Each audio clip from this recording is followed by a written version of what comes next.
1210억을 가진 70세 아버지가 거지 행세를 하며 자식들을 시험했습니다.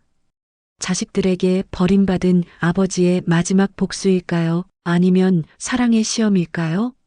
당신의 자녀라면 과연 어떤 선택을 했을지. 마지막 반전까지 절대 예상할 수 없는 충격적인 이야기를 지금 공개합니다. 이야기가 시작되기 전 구독과 좋아요는 큰 힘이 됩니다. 병원 복도의 형광등이 내 얼굴을 하얗게 비추고 있었다.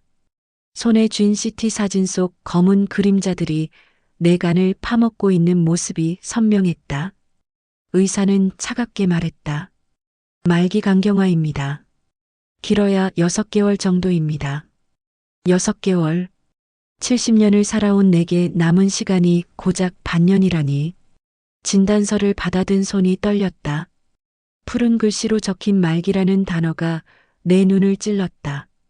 집으로 돌아가는 길, 문득 지난 몇 년간의 일들이 떠올랐다. 2년 전 강남 한복판의 상가 건물을 팔았을 때 동네 사람들이 수군거리던 모습이 아직도 생생하다. 김상만 씨 큰일 났대. 사기당해서 재산 다 날렸다더라.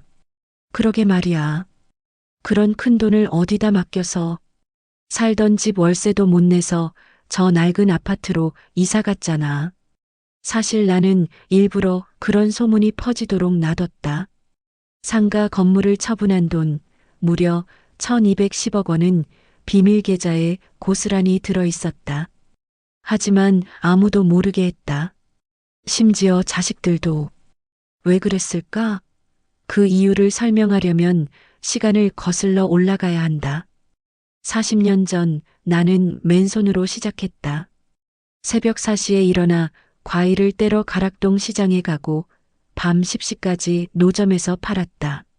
손은 거칠어지고 허리는 휘었지만 가족을 위해서였다. 아내는 아이 셋을 키우며 내조했고 우리는 조금씩 돈을 모았다. 그때 자식들은 참 귀여웠다. 큰아들 현우는 아빠 힘들어요? 라며 내 어깨를 주물러 주곤 했고 둘째 현석은 늘 내 무릎에 앉아 아빠가 최고야라고 말했다. 막내 영희는 말할 것도 없이 아빠밖에 몰랐다. 하지만 세월이 흐르면서 모든 게 바뀌기 시작했다. 사업이 잘 되기 시작한 건 20년 전쯤이었다. 노점상에서 벗어나 상가를 임대했고 그 다음엔 작은 건물을 샀다. 강남 개발 호재를 타고 부동산 가격이 치솟았을 때 몇 건 더 매입했다. 어느덧 나는 수십억 원의 자산을 가진 부자가 되어 있었다. 그런데 이상한 일이 생겼다. 내가 부자가 되면서 자식들이 달라지기 시작한 것이다. 현우는 결혼할 때 아버지, 집값 좀 도와주세요라고 했고 나는 기꺼이 신혼집을 마련해줬다. 현석 역시 전세금이 부족하다며 3억 원을 요구했다. 영희만은 아빠, 전 괜찮아요. 제가 알아서 할게요라고 했지만 그래도 아파트 전세금 정도는 도와줬다. 문제는 그 이후였다. 돈을 준 후 아이들의 태도가 완전히 변했다. 예전에는 주말마다 찾아와서 안부를 묻고 함께 밥을 먹으며 이야기를 나누었는데 어느 순간부터 명절에만 얼굴을 비추기 시작했다. 아버지, 바빠서 못 갔어요. 애들 학원 때문에 시간이 없네요. 항상 핑계였다. 그나마도 명절에 와서는 잠깐 인사만 하고 금세 일어나려고 했다. 하지만 내가 용돈 좀 줄까? 라고 하면 갑자기 표정이 밝아졌다. 그때부터 이야기가 길어지고 애들 얘기, 근황 얘기가 쏟아져 나왔다. 가장 충격적이었던 건 5년 전 아내의 임종을 맞을 때였다. 병원에 온 현우가 첫 번째로 한 말이 아버지, 어머니 보험금은 어떻게 되는 거예요? 였다. 아직 어머니가 숨을 거둔 것도 아닌데 말이다. 현석 역시 아버지, 혹시 어머니 명의로 된 통장 있으면 빨리 정리하세요. 상속세 때문에 복잡해질 수 있어요 라고 했다. 그 순간 정말 허탈했다. 이게 내가 키운 자식들이란 말인가? 영희만은 달랐다. 그 아이는 일주일 내내 장례식장을 지키며 문상객들을 맞았고, 아빠 괜찮으세요? 많이 힘드시죠? 라며 내 마음부터 걱정했다. 아내 장례를 치른 후에도 아이들의 행동은 변하지 않았다. 오히려 더 노골적이 되었다. 현우는 한 달에 한 번씩 전화를 걸어와서는 아버지, 요즘 건물 임대료 잘 들어와요? 시장이 좀 어렵다는데. 라며 돈 상황부터 물었다. 현석은 아버지, 건물 관리 힘드시면 저희가 도와드릴게요. 임대 업무 같은 거 말이에요 라며 건물 관리에 관여하려고 했다. 반면 영희는 한 번도 돈 얘기를 먼저 꺼낸 적이 없었다. 아빠, 혼자 사시니까 식사는 제때 하세요 라거나 아빠 아픈 데는 없으세요? 라며 내 건강부터 걱정했다. 이런 차이를 느끼면서 나는 점점 의심하기 시작했다. 과연 현우와 현석은 아버지인 나 자체를 사랑하는 걸까? 아니면 나의 재산을 사랑하는 걸까? 결정적인 사건은 3년 전에 일어났다. 내가 가벼운 교통사고를 당해서 병원에 입원했을 때였다. 큰 사고는 아니었지만 일주일 정도 입원해야 하는 상황이었다. 영희는 첫날부터 병원에 와서 간병을 자청했다. 하지만 현우와 현석은 다음 날에야 나타났다. 아버지, 괜찮으세요? 많이 놀랐어요. 겉으로는 걱정하는 척했지만 금세 본심이 드러났다. 아버지, 혹시 사고 상대방이 보험 처리 잘해주나요? 합의금 같은 거 노리는 건 아니죠? 그리고는 30분도 안 돼요. 아버지, 저희는 회사 일이 있어서. 라며 자리를 떴다. 반면 영희는 일주일 내내 병원을 지켰다. 회사 일정을 조정해 가면서까지 말이다. 그때 확신했다. 내 자식 중에 진짜 나를 사랑하는 건 영희뿐이라고. 하지만 그것만으론 부족했다. 확실히 확인하고 싶었다. 만약 내가 정말 빈털터리가 된다면 이 아이들이 어떻게 나올까? 그래서 2년 전 건물을 팔면서 일부러 사기를 당했다는 소문을 퍼뜨렸다. 그리고 낡은 아파트로 이사하며 몰락한 척을 연출했다. 그 후 아이들의 반응은 예상한 대로였다. 전화 횟수가 급격히 줄었다. 명절에도 찾아오는 시간이 짧아졌다. 특히 용돈을 주지 못하게 되자 아예 발길이 뜸해졌다. 반대로 영희는 변함이 없었다. 아빠, 요즘 힘드시죠? 제가 도울 일 없을까요? 라며. 그래도 마지막까지 확신을 갖지 못했던 이유는 단순했다. 혹시 내가 오해하고 있는 건 아닐까 하는 마음 때문이었다. 하지만 오늘 병원에서 시한부 선고를 받고 나니 더 이상 미룰 수 없다는 생각이 들었다. 남은 6개월 동안 확실히 확인하고 싶었다. 내가 정말 거지가 되었을 때 내 자식들이 어떻게 나오는지. 그날 밤 나는 오랫동안 잠들지 못했다. 창밖으로 보이는 달빛이 유독 차갑게 느껴졌다. 통장 속 1210억이라는 숫자가 떠올랐지만 그 돈이 무슨 소용인가? 곁에 마음 줄 가족이 없는데. 문득 어머니가 돌아가실 무렵 해주신 말씀이 떠올랐다. 상만아, 사람이 죽을 때가 되니 진짜 가족이 누군지 알 것 같구나. 돈 있을 때는 모두가 날 위하는 척하지만 정말 힘들 때 곁에 있는 사람이 진짜 내 가족이란다. 그래, 이제 알아볼 때가 됐구나. 다음 날 아침 나는 결심했다. 마지막 6개월 동안 자식들의 진심을 확인해 보겠다고. 하지만 평범한 방법으로는 안 된다. 그들의 가면을 완전히 벗겨내려면 극단적인 방법이 필요했다. 옷장에서 가장 낡은 옷들을 꺼내 입었다. 20년 된 운동화, 구멍난 양말, 해진 점퍼. 거울을 보니 정말 거지 같았다. 완벽했다. 보자기 하나에 밥그릇과 숟가락 몇 개, 그리고 병원 진단서를 넣었다. 이제 진짜 연기가 시작이다. 첫 번째 시험은 큰아들 현우.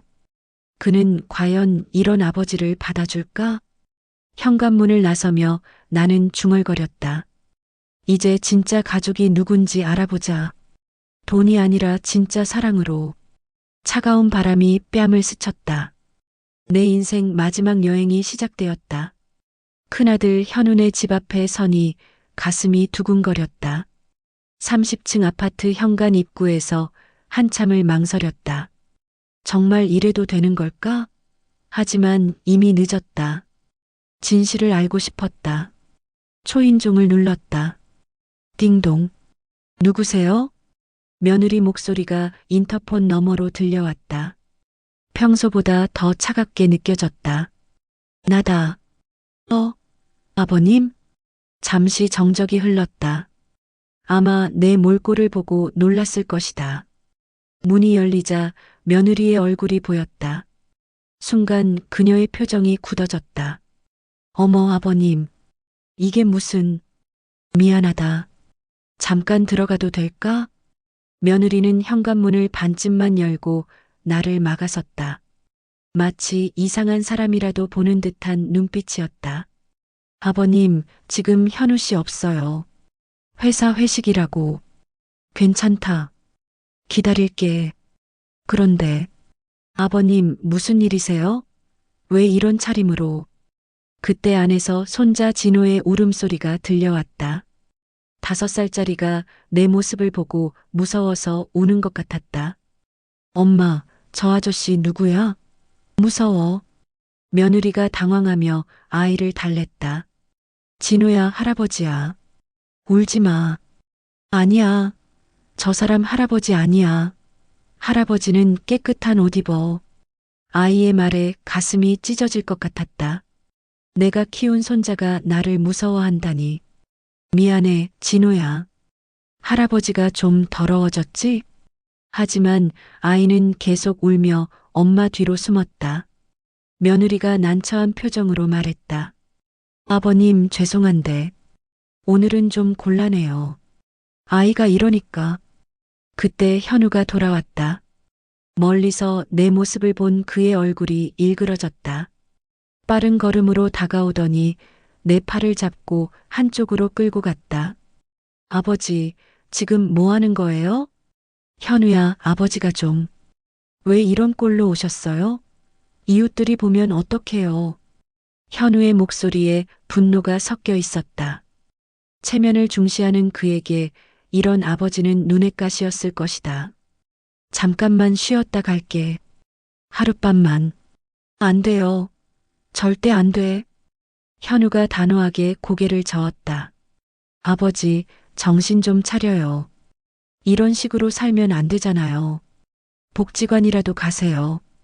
복지관? 내가 키운 아들이 나에게 복지관에 가라고? 현우야, 나 좀 아픈 것 같아. 병원에 다녀왔는데. 그럼 더욱 집에 가서 쉬세요. 여기서 이러시면 저희도 곤란해요. 며느리가 옆에서 거들었다. 아버님, 죄송해요. 근데 진짜 아이가 무서워해서. 이해해 주세요. 이해? 30년 동안 현우 뒷바라지하며 대학까지 보내주고 결혼할 때 번듯한 집까지 사줬는데 이게 이해하라는 소리인가? 가슴이 답답했다. 하지만 더 충격적인 건 현우의 다음 말이었다. 아버지, 진짜 사기당했어요? 소문이 사실이에요? 아, 이제야 본심이 나오는구나. 돈 걱정이었구나. 응, 다 사실이야.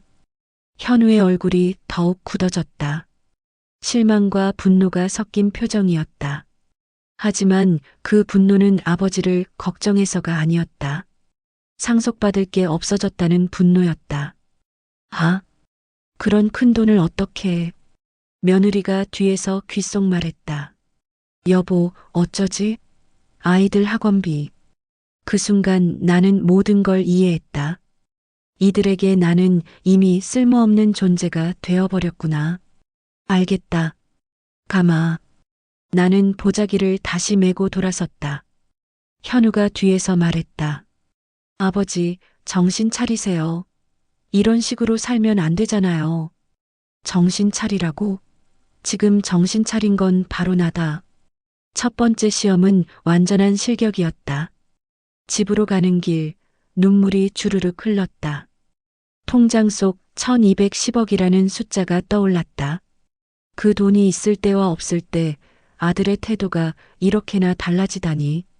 이제 둘째 현석을 만나러 가야겠다. 혹시 그는 다를까? 둘째 현석네 집은 현우네보다 조금 작은 20층 아파트였다. 예전에 내가 전세금을 대줘서 마련한 집이다. 그때가 10년 전인가. 현석이 결혼하면서 아버지 도와주세요라며 울먹이던 모습이 떠올랐다. 걱정 마라. 아버지가 다 해결해 준다. 그때 내가 했던 말이다. 5억이라는 큰 돈이었지만 아들을 위해서라면 아깝지 않았다. 오늘은 일요일이라 현석이 집에 있을 것이다. 초인종을 눌렀다. 누구세요? 둘째 며느리 순이의 목소리였다. 큰 며느리와는 달리 평소에도 말이 별로 없는 아이였다.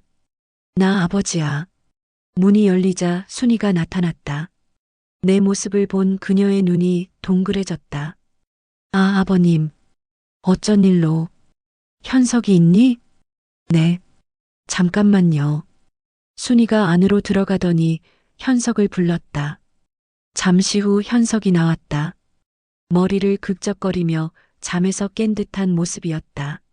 아버지, 왜 이런? 역시나 놀라는 표정이었다. 하지만 현우만큼 노골적으로 싫어하지는 않았다. 들어가도 될까? 아, 네, 들어오세요. 현석이 나를 거실로 안내했다. 순이는 어색한 듯 부엌으로 들어갔다. 거실 소파에 앉으니 익숙한 향기가 났다. 내가 사준 가구들이 아직도 그대로 있었다. 소파, 식탁, 냉장고, 모두 내 돈으로 마련한 것들이다. 아버지, 무슨 일이에요? 왜 이런 차림으로? 현석의 목소리에는 걱정보다는 당황스러움이 더 많이 섞여 있었다. 사실, 말하기 좀 그런데, 설마, 소문이 사실인가요? 역시 돈 얘기부터 나온다. 응, 다 잃었어. 현석의 얼굴이 순간 어두워졌다. 부엌에서 설거지하던 순이의 손길도 멈췄다. 아마 엿듣고 있는 것 같다. 어떻게 그런 큰 돈을. 복잡한 일이야. 그것보다 아버지가 좀 몸이 안 좋아서 며칠만 여기 있으면 안 될까? 현석이 머뭇거렸다. 부엌 쪽을 힐끔 바라보더니 작은 목소리로 말했다. 아버지, 사실 저희도 요즘 좀. 뭐가? 회사에서 구조조정 얘기가 나오고 있어요. 순이도 파트타임으로 일하느라 바쁘고. 핑계였다. 그냥 솔직히 받아들이기 싫다고 말하면 될 텐데 이런 식으로 둘러대는 게 더 상처였다. 부엌에서 순이가 나왔다. 앞치마를 두르고 있던 그녀가 조심스럽게 말했다. 아버님 죄송한데요. 저희가 지금 형편이 좀. 무슨 소리야? 내가 얼마나 너희를 도와줬는데? 순간 목소리가 높아졌다. 현석이 당황하며 나를 말렸다. 아버지, 목소리 좀 낮춰요. 이웃들 들어요. 또 체면 얘기다. 이 집안 사람들은 모두 남 눈치만 보며 사나? 현석아, 내가 몸이 좀 안 좋아. 병원에 다녀왔는데. 그럼 집에 가서 쉬세요. 여기서는 제대로 쉴 수도 없을 거예요. 너희 아버지야. 어디서 쉬라는 거야. 내 목소리가 떨렸다. 분노와 슬픔이 동시에 올라왔다. 순이가 옆에서 입을 열었다. 아버님, 솔직히 말씀드릴게요. 저희도 애들 키우느라 힘들어요. 용돈도 못 드리는 마당에. 용돈? 내가 용돈을 바라고 온 줄 아나? 나는 돈 달라는 게 아니야. 그냥 며칠만. 아버지, 복지관에 가세요. 현석이 단호하게 말했다. 거기 가면 밥도 주고 잘 때도 있어요. 복지관. 또 복지관이다. 내가 너희를 키우느라 얼마나 고생했는데 내가 자식이 없는 것도 아니고 복지관에 가라고? 아버지, 그건 그거고 이건 이거죠. 저희도 살기 힘들어요. 형님네는 가보셨어요? 그 순간 깨달았다. 이 아이들에게 나는 이미 끝난 존재구나. 돈이 없으면 짐덩어리일 뿐이구나. 알겠다. 나가마. 일어서려는데 순이가 말했다. 아버님, 점심이라도 드시고 가세요. 점심? 지금까지 쫓아내려고 하더니 갑자기 점심? 됐다. 배고프지 않아. 그래도 됐다고 했잖아. 나는 보자기를 들고 일어섰다. 현석이 미안한 듯 말했다. 아버지, 나중에 형편이 나아지면. 나중에? 내게 나중이 어디 있나? 현관문을 나서며 뒤돌아봤다. 현석이 문틈으로 내다보고 있었다. 그 눈빛에는 미안함보다는 안도감이 더 많이 보였다. 계단을 내려가면서 생각했다. 두 번째 시험도 완전한 실격이다. 길거리에 나서니 바람이 차갔다. 지나가는 사람들이 내 행색을 보며 고개를 돌렸다. 이제 막내 영희만 남았다. 하지만 솔직히 말하면 기대를 해도 될까? 영희도 이런 꼴을 보면 결국 다른 아이들과 같지 않을까? 그래도 가봐야겠다. 마지막 희망이라도 붙잡고 싶었다. 발걸음이 무거웠다. 내 인생이 이렇게 허무할 줄이야. 막내딸 영인의 집으로 가는 길에 시장을 지나게 되었다. 평소 같으면 그냥 지나쳤겠지만 지금은 거지 행색이라 눈에 띄지 않으려고 사람들 사이로 숨어 다녔다. 그런데 생선가게 앞에서 익숙한 목소리가 들렸다. 아씨, 이 고등어 너무 비싸네. 연금쟁이가 어떻게 이런 거 사 먹어? 박만수였다. 젊은 시절부터 함께 노점상을 하며 40년을 알고 지낸 내 절친이다. 투덜거리기로 유명했는데 나이가 들어도 여전하다. 야, 만수야. 그가 돌아봤다. 순간 그의 얼굴이 굳어졌다. 내 몰골을 보고 충격을 받은 것 같다. 상만이, 너 지금 뭐 하는 거야? 안녕하세요. 나는 일부러 어색하게 인사했다. 마치 창피해하는 척하며 만수가 나를 구석진 곳으로 끌고 갔다. 그의 눈에 걱정이 가득했다. 야, 무슨 일이야? 왜 이런 꼴로? 복잡해. 말하기 어려워. 야, 우리 사이에 뭐 어려워? 다 말해봐. 그때 생각했다. 만수만큼은 진실을 알려주고 싶다고. 이 시험에서 만수는 예외였다. 그는 내 돈을 바란 적이 한 번도 없는 사람이니까. 주머니에서 병원 진단서를 꺼내 보여줬다. 사실은 이것 때문이야. 만수가 진단서를 받아 읽더니 얼굴이 하얗게 질렸다. 말기강경화? 6개월? 쉬 큰 소리 내지 마. 아, 이게 뭐야? 언제부터? 만수의 눈에 눈물이 고였다. 이런 글을 본 건 정말 오랜만이었다. 마지막으로 본 게 언제였나? 아, 그때였다. 1995년 내가 큰 교통사고로 병원에 실려갔을 때였다. 자식들은 일이 있다며 늦게 왔는데 만수가 바로 달려와 수혈이 필요하다는 얘기에 망설임 없이 팔을 걷어붙이던 그였다. 수혈을 끝내고도 만수는 하루 종일 내 곁을 지켰다. 자식들보다 먼저 와서 자식들이 간 후에도 마지막까지 남아서 상만아, 죽으면 안 된다. 너 없으면 내가 누구랑 장기두냐? 병원 복도에서 울먹이던 그 목소리가 아직도 기억난다. 상만아, 그럼 왜 이런 꼴로 다니냐? 자식들한테 실망해서 그래. 그 말에 만수의 표정이 어두워졌다. 평소 막걸리 마시며 내 자식들 얘기를 들어온 그라 모든 걸 알고 있었다. 또 그 자식들이 뭐라고 했어? 뭐라고 하긴커녕 얼굴조차 안 비치는데. 만수가 한숨을 쉬었다. 야, 나도 우리 자식들한테 상처받을 때 많아. 근데 현우 현석이는 좀 심하긴 해. 우리는 시장 구석 포장마차에 앉았다. 만수가 소주 한 병을 시켰다. 평소 같으면 막걸리였는데 오늘은 분위기가 다르니 소주를 골랐나 보다. 야, 기억나냐? 우리가 처음 만난 게 언제지? 1975년인가? 둘 다 노점 상할 때. 맞아. 그때 너는 과일 장사, 나는 생선 장사.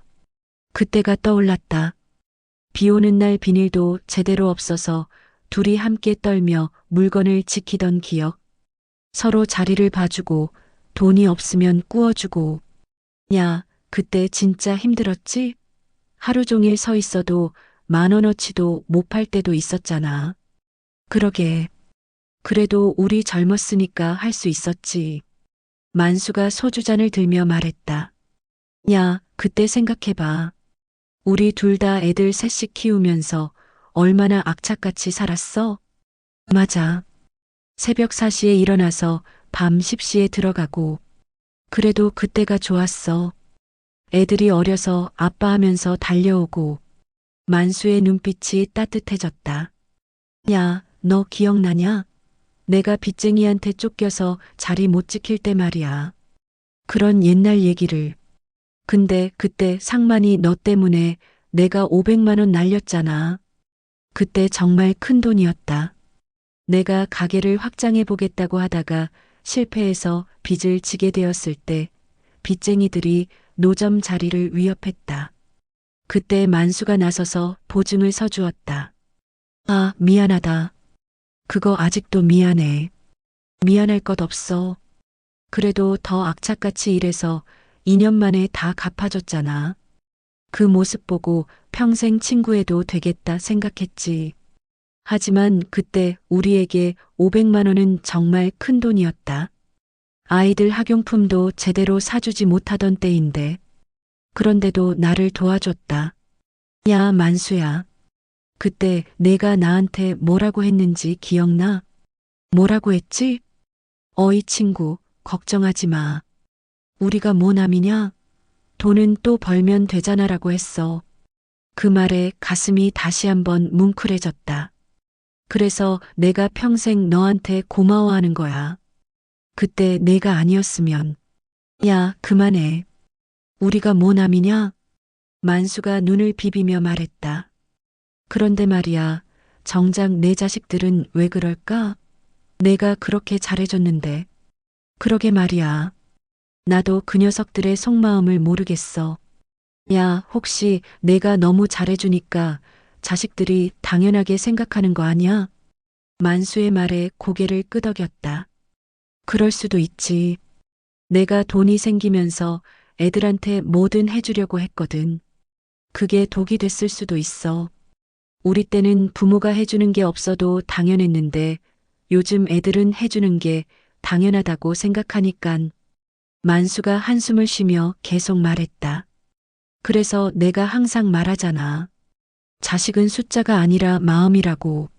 만수야, 나 이제 자식들 시험해 볼 거야. 시험? 이 행색으로 찾아가서 진심이 무엇인지 확인해 보고 싶어. 만수가 소주잔을 내려놓았다. 야, 그런 식으로 하지 마. 너도 아이들도 상처만 받아. 이미 상처받았어. 큰아들, 둘째 다 가봤는데 문전박대당했거든. 뭐? 정말? 만수의 눈에 분노가 일었다. 내가 키운 손자가 나를 무서워해서 울더라고. 아, 진짜. 그 자식들이. 만수가 주먹을 쥐었다. 야, 상만아. 그 자식들 정신 좀 차리게 해야겠어. 내가 가서 혼내줄까? 아니야. 내가 직접 확인하고 싶어. 그럼 영희는? 이제 가보려고. 만수가 한참 생각하더니 말했다. 야, 영희는 다를 거야. 그 애는 어릴 때부터 남달랐잖아. 맞다. 영희는 정말 달랐다. 어릴 때부터 다른 아이들이 용돈 달라고 할 때 혼자서 아빠 힘들지? 무리하지 마세요라며 내 어깨를 주물러 주던 아이였다. 야, 상만아. 그런데 정말 6개월밖에 안 남은 거야? 그렇다고 하네. 만수의 눈에서 눈물이 흘렀다. 아, 이런 젠장. 우리가 언제 이렇게 늙었나? 그러게. 어제까지 젊은 줄 알았는데. 만수야, 고마워. 내가 있어서 다행이야. 무슨 소리여? 우리가 뭐 남이냐? 그는 투덜거리며 말했지만 눈가가 빨갛게 되어 있었다. 야, 상만아. 돈이 뭐가 중요해? 자식도 있고 가족 같은 친구도 있는데. 그 순간 깨달았다. 내 곁에는 이미 진짜 가족이 있었구나. 40년을 함께한 이 친구가. 만수야, 너 정말 고마워. 내가 뭘로 이 은혜를 갚지? 야, 은혜라니. 그냥 오래 살아라. 6개월이라고 포기하지 말고. 포장마차를 나서며 만수가 말했다. 야, 이따 영희가 어떻게 나오든 내한테 와. 알겠지? 응. 그리고 너 혼자 끙끙 앓지 마. 6개월이라도 재미있게 살자. 만수야, 정말 고마워. 발걸음이 조금 가벼워졌다. 이제 영희네 집으로 가보자. 마지막 희망을 확인하러. 하지만 마음 한구석에서는 이미 답을 알고 있었다. 진짜 가족은 영희와 만수다. 피보다 진한 것은 진심이었다. 영희네 집은 낡은 다세대 주택이었다. 여름이면 습하고 겨울이면 추운 곳이지만 영희는 한 번도 불평한 적이 없었다. 그냥 우리끼리 살기엔 충분해요. 예전에 더 좋은 곳으로 이사 가라고 했을 때 영희가 했던 말이다. 미혼모가 되어 홀로 두 아이를 키우며 힘들 텐데도 항상 밝게 웃던 아이였다. 초인종을 눌렀다. 안에서 아이들 소리가 들렸다. 엄마, 누군가 왔어. 잠깐만, 민지야. 영희의 목소리였다. 문이 열리자 앞치마를 두른 영희가 나타났다. 내 모습을 본 순간 그녀의 얼굴이 놀라움으로 변했지만 다른 반응이었다. 아빠? 영희의 눈에서 눈물이 주르륵 흘러내렸다. 다른 자식들처럼 놀라거나 당황하는 게 아니라 그냥 슬픔이었다. 영희야. 아빠, 옷이 왜 이래요? 무슨 일이에요? 영희가 내 팔을 붙잡고 집 안으로 끌어당겼다. 거실로 들어서니 8살 민지와 5살 준이가 TV를 보고 있었다. 할아버지. 아이들이 달려와 내 허리에 폭 안겼다. 두 형들의 아이들과는 완전히 달랐다. 이 아이들은 내 행색을 보고도 전혀 무서워하지 않았다. 할아버지, 왜 이런 옷 입었어요? 민지가 순수한 얼굴로 물었다. 할아버지가 좀 아파서 그래. 어디 아파요? 준이가 호해줄게요. 아이가 내 등을 토닥토닥 두드려줬다. 눈물이 핑 돌았다. 아빠 앉으세요. 밥 드셨어요? 영희가 바삐 움직이며 방석을 깔아줬다. 배고프지 않아. 안 돼요. 잠시만 기다리세요. 영희는 부엌으로 가서 뭔가를 끓이기 시작했다. 냉장고가 열린 틈새로 보니 별로 들어있는 게 없었다. 달걀 몇 개, 김치, 반찬통 몇 개가 전부였다. 흔한 과일 하나도 보이지 않았다. 영희야, 괜찮아. 굳이 안 차려도 돼. 아빠는 가만히 계세요. 영희의 목소리에 눈물이 섞여 있었다. 그녀는 달걀 몇 개를 풀어 지단을 붙이고 김치찌개를 끓였다. 밥상을 차리는데 소박해도 정성이 가득했다. 아빠, 드세요. 고마워. 한 숟가락 떠먹는데 눈물이 났다. 김치찌개 맛이 어찌나 좋던지. 아니, 맛이 좋은 게 아니라 마음이 따뜻해지는 거였다. 아빠, 무슨 일이에요? 왜 이런 일이? 영희야, 아버지가 실패했어. 사업에서. 영희가 내 손을 잡았다. 거칠고 굳은 살이 박인 손이었다. 파트타임으로 청소일을 하느라 생긴 굳은 살들. 괜찮아요. 다시 시작하면 돼요. 영희야, 아버지 나이가 이젠. 나이가 뭐가 중요해요? 아빠는 건강하시잖아요. 건강하다고?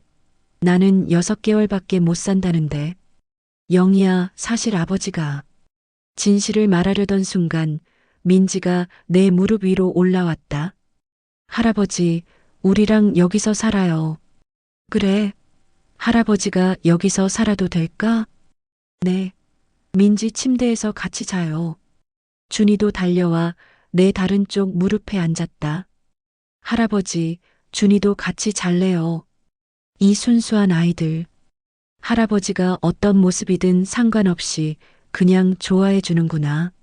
아빠, 정말 여기 계세요. 좁지만 편하게 계세요. 영희의 말에 가슴이 뭉클했다. 형들은 복지관에 가라고 했는데 막내딸은 자기가 모시겠다고 한다.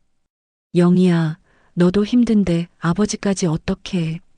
힘든 게 아니에요. 아빠가 계시면 더 든든해요. 그때 영희가 조심스럽게 물었다. 그런데 아빠 소문이 들리던데 그게 사실인 거예요? 드디어 돈 얘기가 나왔다. 하지만 영희의 눈빛은 달랐다. 걱정스러운 눈빛이지 욕심 가득한 눈빛이 아니었다. 다 잃었어. 얼마나 마음고생이 많으셨어요. 이제 제가 일해서 벌면 돼요. 요즘 청소 일자리가 많아졌거든요. 영희야, 아빠, 우리 어릴 때 얼마나 고생하셨는지 알아요. 이제 제가 아빠를 모실 차례예요. 눈물이 주체할 수 없이 흘렀다. 이 아이는 정말 다르구나. 돈이 있을 때나 없을 때나 변하지 않는 진짜 효녀구나. 할아버지, 울어요? 왜 울어요? 민지가 내 뺨에 눈물을 닦아줬다. 아니야, 민지야. 할아버지가 너무 고마워서 그래. 그날 밤 영인의 집에서 잤다. 좁은 거실 소파였지만 가장 편안한 잠자리였다. 영희는 밤늦게까지 내 옷을 빨아주고 아침에는 미역국을 끓여줬다. 아빠, 이것 좀 드세요. 미역국 좋아하시잖아요. 비타민과 영양제를 가져다 줬다. 자기는 제대로 먹지도 못하면서 나에게는 이런 걸 사줬나 보다. 영희야, 돈이 어딨어서 이런 걸 샀어? 괜찮아요. 아빠 건강이 중요하죠. 이 순간 확신했다. 진짜 가족은 바로 영희다. 그리고 40년 친구 만수다. 나머지는 이미 마음에서 지워버렸다. 하지만 이 평화가 얼마나 갈까? 곧 진실이 밝혀질 텐데. 영희네 집에서 지낸 지 일주일이 흘렀다. 아이들은 할아버지가 있어서 좋다며 매일 웃었고 영희는 나를 극진히 모셨다. 이런 따뜻함 속에 있으니 병든 몸도 조금은 나아지는 것 같았다. 그런데 동네에서 소문이 돌기 시작했다. 저 사람 김상만 씨 맞지? 맞아. 저기 큰 상가 건물주였는데 사기당해서 거지됐다더라. 아이고, 세상 참. 그런 큰 돈을 어떻게 해. 슈퍼에 라면을 사러 갈 때마다 뒤에서 수군거리는 소리가 들렸다. 어떤 이는 동정 어린 눈빛을 보냈고 어떤 이는 고개를 저으며 혀를 찼다. 며칠 후 현우가 갑자기 영인의 집으로 찾아왔다. 평소 같으면 절대 오지 않을 곳인데. 아버지 계세요? 목소리에 다급함이 섞여 있었다. 영희가 당황하며 문을 열었다. 오빠, 갑자기 왜? 영희야, 아버지 어디 계셔? 너희 집에 계시다던데? 현우가 집안을 둘러보더니 소파에 앉은 나를 발견했다. 아버지. 그의 얼굴에는 복잡한 감정이 교차했다. 안도감, 당황, 그리고 분노. 아버지, 저 오늘 일 때문에 은행에 갔었어요. 은행? 아버지가 늘 다니시던 우리 은행 본점 말이에요. 김 과장님 만났어요. 내 가슴이 쿵 떨어지는 것 같았다. 아버지 안부를 물어봤더니 이상한 얘기를 하시더라고요. 현우의 목소리가 점점 높아졌다. 요즘 아버지 안 오시지 않냐, 사기를 당했다고 하시던데 라고 했더니 김 과장이 깜짝 놀라면서 사기요? 그런데 통장은 멀쩡한데요? 라고 하더라고요. 영희가 놀라며 나를 쳐다봤다. 아빠, 그게 무슨 소리예요? 그래서 제가 더 물어봤죠. 그랬더니 김 과장이 아버님 계좌의 잔고는 이상이 없는데 무슨 사기를 당했다는 건지 모르겠다고 하더라고요. 현우의 목소리가 떨렸다. 아버지, 정말이에요? 돈이 있는데 없는 척한 거예요? 그때 현석도 도착했다. 아마 형한테 연락을 받고 급하게 온 모양이다. 아버지, 형한테 들었어요. 정말 그런 거예요? 두 아들이 나를 둘러싸고 다그쳤다. 영희는 어리둥절한 표정으로 상황을 지켜보고 있었다. 아빠, 정말 그래요? 저한테도 거짓말하신 거예요? 영희의 목소리가 떨렸다. 더 이상 숨길 수 없다는 걸 깨달았다. 그래, 맞다. 아버지, 현우와 현석이 동시에 소리쳤다. 왜 그러셨어요? 왜 우리를 그렇게 속이셨어요? 현우의 목소리에 억울함이 섞여 있었다. 너희들의 진심을 알고 싶어서. 진심? 우리가 아버지를 진심으로 사랑하지 않는다고 생각하셨어요? 현석이 울먹이며 말했다. 영희의 눈에서 눈물이 흘렀다. 아빠, 저도 시험한 거예요? 그 말에 가슴이 찔렸다. 영희만큼은 시험 대상이 아니었는데 결국 그 아이도 상처받게 만들었구나. 영희야, 너는. 저는 정말 아빠가 힘든 줄 알고 제가 할 수 있는 모든 걸 다 했는데. 영희의 목소리가 떨렸다. 현우가 분노에 찬 목소리로 말했다. 아버지, 그럼 우리가 그때 아버지를 받아들이지 않은 건 잘못된 거였나요? 그건, 아버지, 우리도 할 말이 있어요. 현우가 목소리를 높였다. 그의 얼굴은 분노와 당황으로 일그러져 있었다. 우리가 그때 왜 아버지를 받아들이지 못했는지 아세요? 현우야. 아니에요. 들어보세요. 현우가 주먹을 쥐고 말했다. 아버지, 솔직히 말씀드릴게요. 아버지가 그런 몰골로 오시니까 정말 당황스러웠어요. 진호가 그렇게 무서워하는데 어떻게 받아들이겠어요? 그게 변명이냐? 변명이 아니라 사실이에요. 아이가 할아버지를 무서워해서 울고불고 하는데 저희도 어쩔 수 없었잖아요. 현석도 거들었다. 맞아요. 아버지, 저희 입장도 좀 생각해 주세요. 갑자기 그런 모습으로 오시면 이웃들도 수군거리고 아이들 학교에도 소문 날까봐. 입장? 내 목소리가 차갑게 나왔다. 결국 너희들에게 나는 체면을 깎는 존재였구나.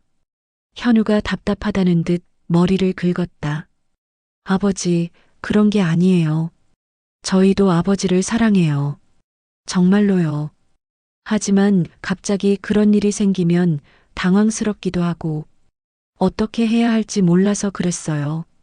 당황스러워서 아버지를 복지관에 보내려고 했다고 현석이 변명하듯 말했다.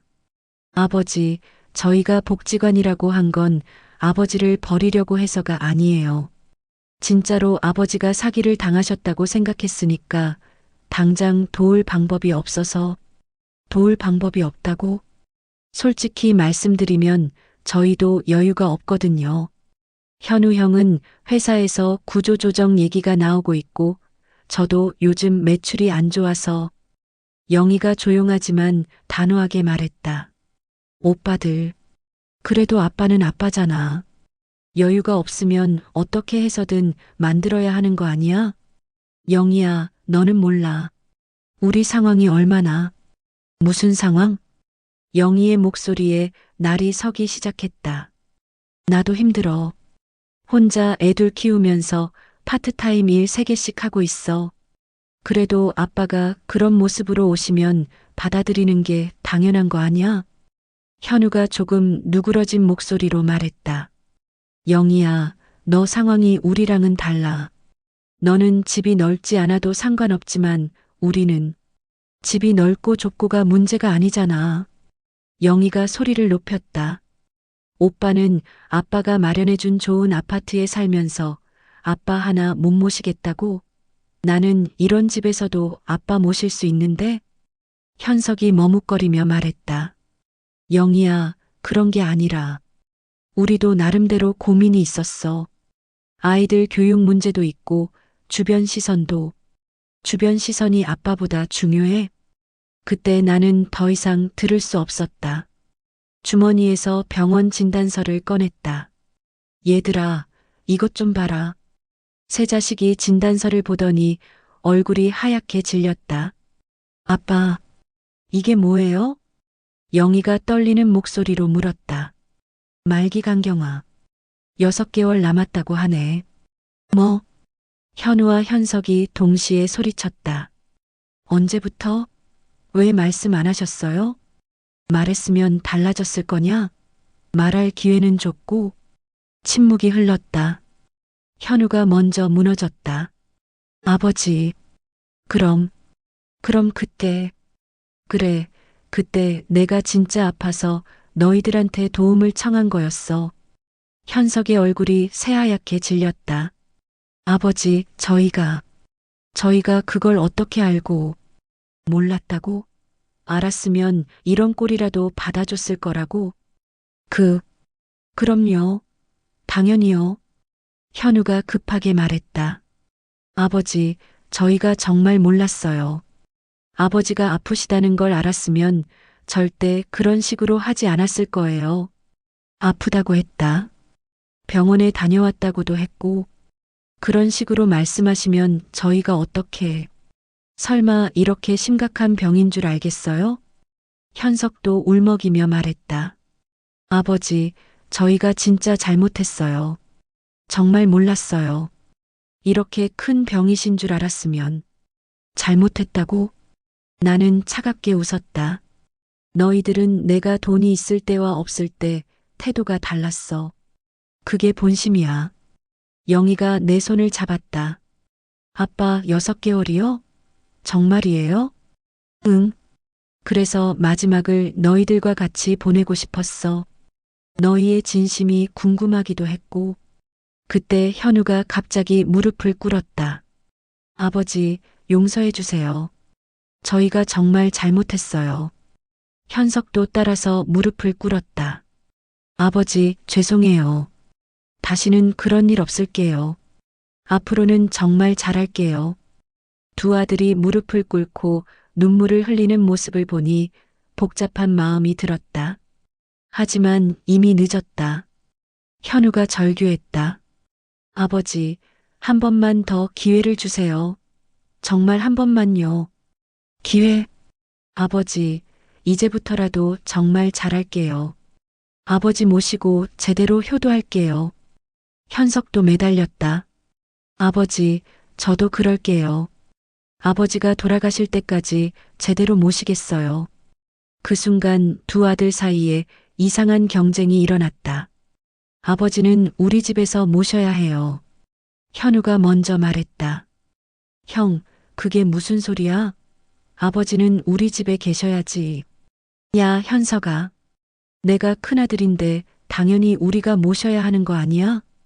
형이 큰아들이면 뭐해? 그때 아버지 오시라고 했어? 너도 마찬가지잖아. 아니야, 나는 적어도 형처럼 문전박대하지는 않았어.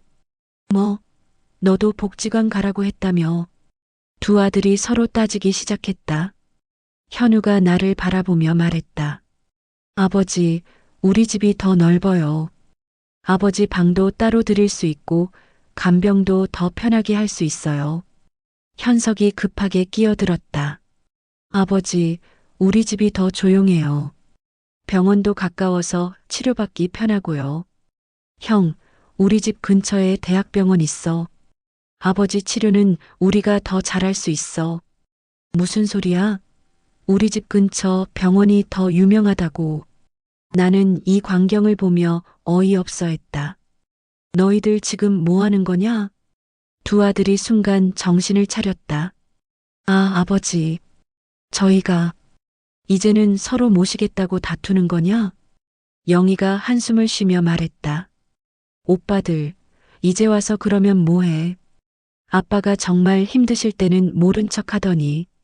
현우가 영희를 바라봤다. 영희야, 너도 아버지 모실 거면 혼자 하기 힘들잖아. 우리가 도와줘야지. 필요 없어요. 저 혼자서도 충분해요. 영희야, 그런 식으로 말하지 마. 우리도 아버지 자식이야. 현석이 급하게 말했다. 맞아, 영희야. 이제부터라도 우리 모두 함께 아버지 모시자. 하지만 나는 이미 마음을 정했다. 안주머니에서 유언장을 꺼냈다. 이미 다 정했어. 아버지, 그게 뭐예요? 유언장이야. 현우와 현석의 얼굴이 더욱 하얗게 질렸다. 내전 재산 1210억 원은. 나는 천천히 유언장을 펼쳤다. 막내딸 김영희와 평생 친구 박만수에게 공동 상속한다. 네. 현우가 벌떡 일어났다. 아버지, 그럴 수는 없어요. 저희도 아들인데. 아들? 아버지가 거지가 됐을 때 복지관에 보내려던 아들들. 현석이 울먹였다. 아버지, 한 번 더 기회를 주세요. 저희가 정말 잘할게요.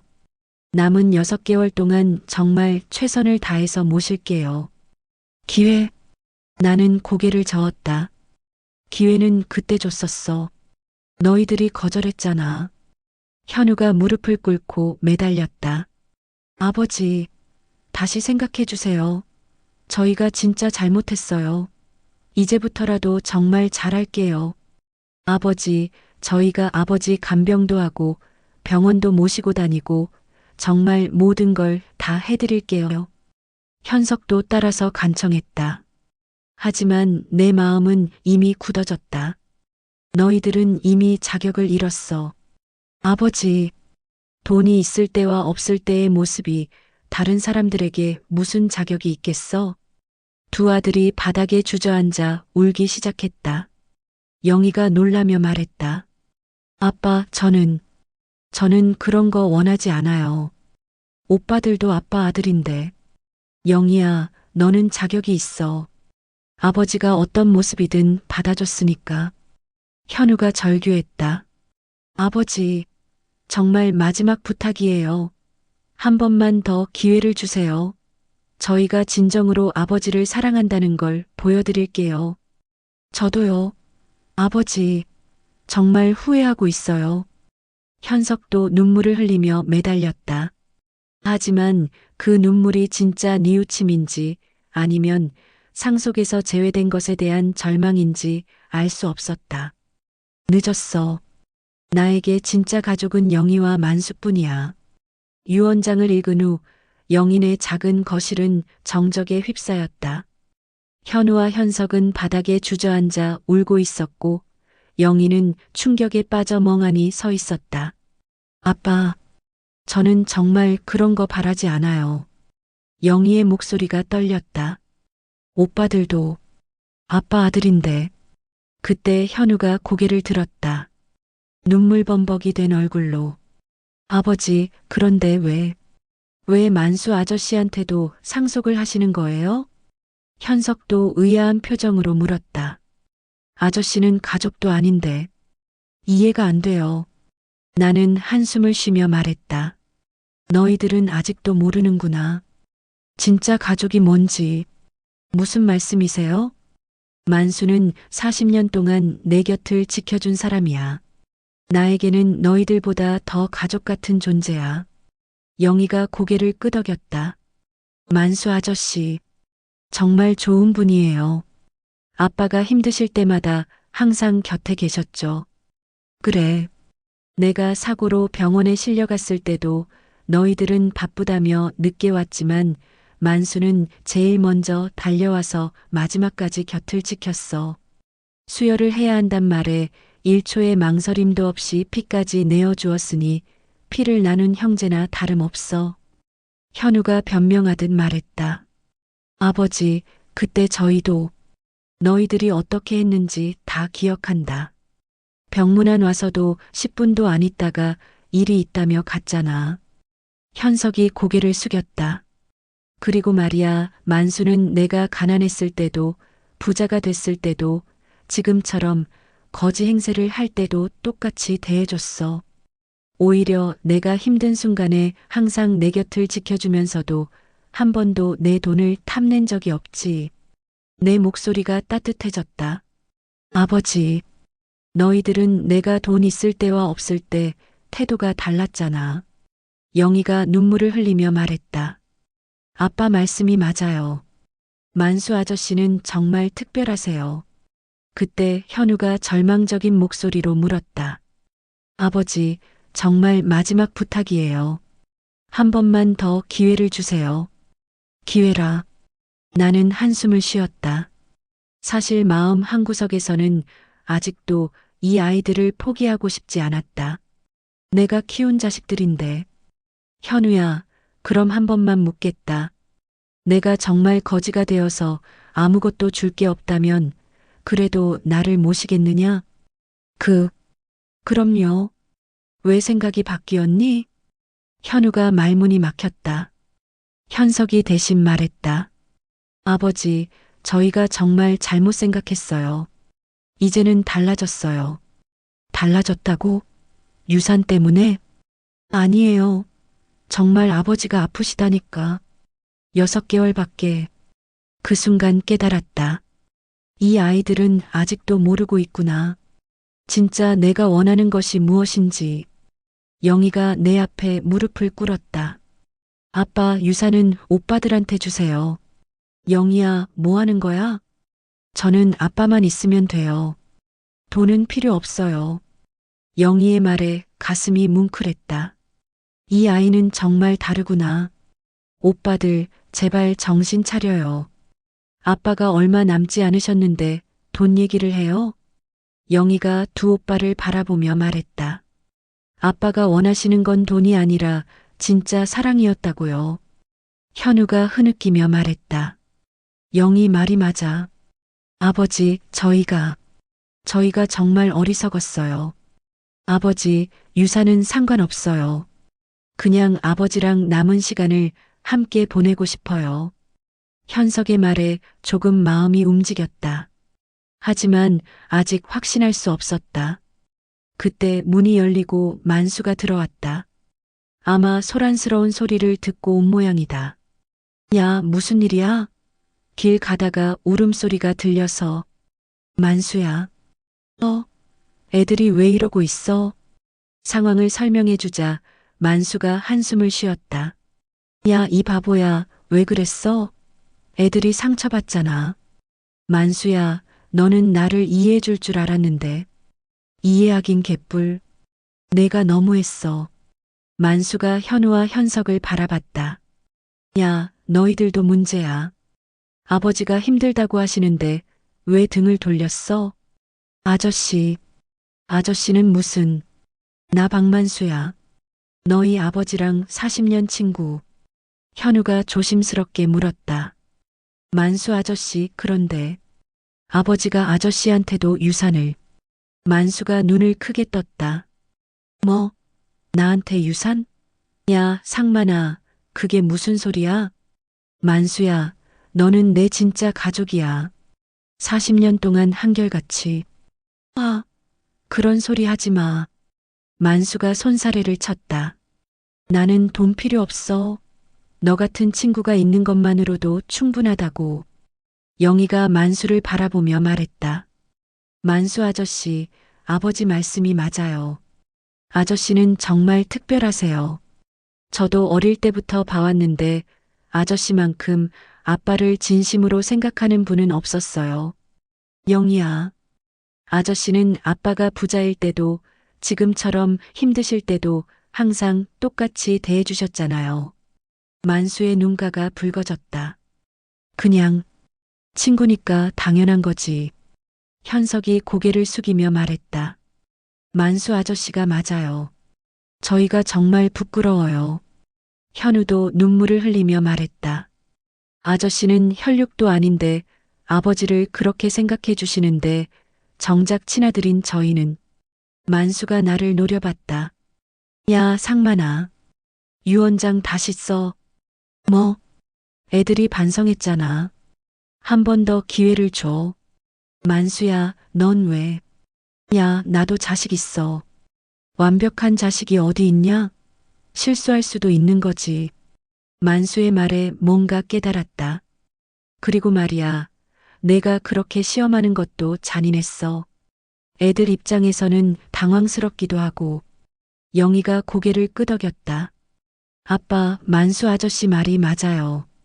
오빠들도 나름대로 사정이 있었을 거예요. 현우가 다시 무릎을 꿇었다. 아버지, 정말 마지막이에요. 앞으로는 아버지가 어떤 모습이시든 끝까지 모시겠어요. 현석도 따라서 말했다. 저도 그럴게요. 약속드릴게요. 남은 6개월 동안 정말 최선을 다해서. 나는 이들을 바라봤다. 과연 진심일까? 그때 영희가 말했다. 아빠, 사람은 실수를 통해서 배우잖아요. 오빠들도 이제 깨달았을 거예요. 만수도 거들었다. 야, 상만아. 6개월밖에 안 남았다며? 그럼 더욱 가족들이랑 화목하게 지내야지. 왜 이렇게 복잡하게 만들어? 그 말에 마음이 흔들렸다. 맞다. 남은 시간이 얼마 없는데 이렇게 싸우고 있을 때가 아니지. 얘들아, 내 아버지, 세 자식이 모두 나를 바라봤다. 마지막 6개월 동안 진짜 가족처럼 지내보자. 그리고 그때의 모습을 보고 다시 결정하겠다. 정말이에요? 현우와 현석이 희망에 찬 눈빛으로 물었다. 단 조건이 있어. 내가 다시 거지가 되더라도 병들어 누워있게 되더라도 끝까지 곁에 있어야 해. 약속드릴게요. 저도요. 두 아들이 동시에 대답했다. 나는 유언장을 찢어버렸다. 새로 쓰마. 하지만 영희와 만수는 꼭 들어간다. 너희들도 자격을 증명하면 넣어주고. 만수가 다시 손사래를 쳤다. 야, 나는 진짜 필요 없어. 돈보다 내가 오래 사는 게 더 중요해.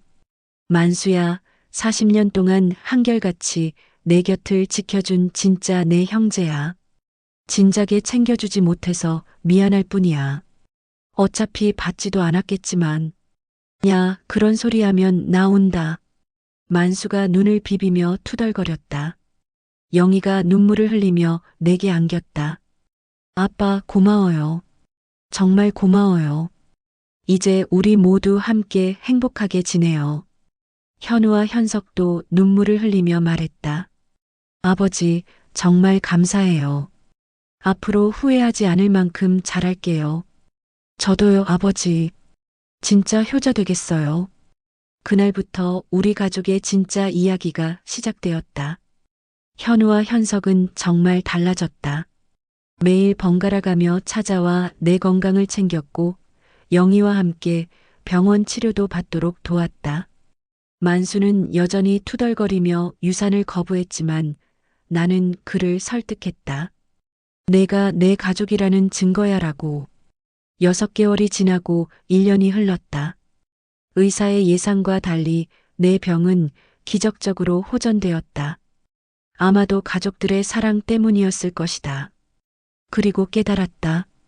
돈보다 귀한 건 곁을 지켜주는 마음이라는 걸, 피보다 진한 의리가 무엇인지를. 진짜 가족은 혈연이 아니라 진심으로 만들어지는 것이었다. 마지막에 새로 쓴 유언장에는 4명의 이름이 적혀 있었다. 현우, 현석, 영희, 그리고 만수. 모두가 진짜 가족이 된 것이다.